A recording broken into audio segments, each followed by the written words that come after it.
即馬已經是過7月中，佇要7月底啊，算算的剩無3個月，就是雙十啊。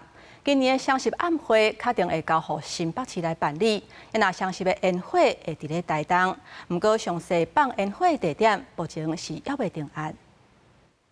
歡迎大家來到新北市長侯友宜率領市府團隊19號來到台東縣正佇舉辦的台東博覽會參訪。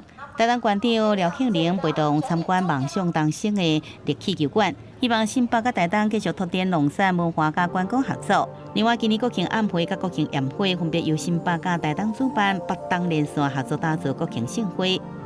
國慶的場地以及所有相關的節目，我們目前都在就緒當中。今年國慶宴會原本要佇新竹縣舉辦，也若新竹縣評估無適合所在，才來拒絕。不過國慶籌備會主席立法院長韓國瑜17證實，國慶宴會該由台東縣來接手。侯友宜甲廖慶鈴也交換意見，讓國民眾關心的是晚會節目，也閣有放煙火所在，這陣時也未定案。我們展現超高的效率，今天就跟新北市來做一個會前會。我們相信今年的國慶晚會、國慶煙火一定會讓大家滿意。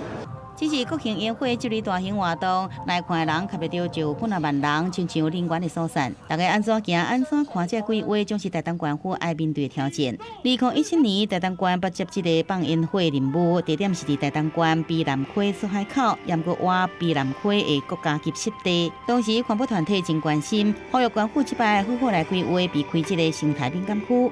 記者綜合報道。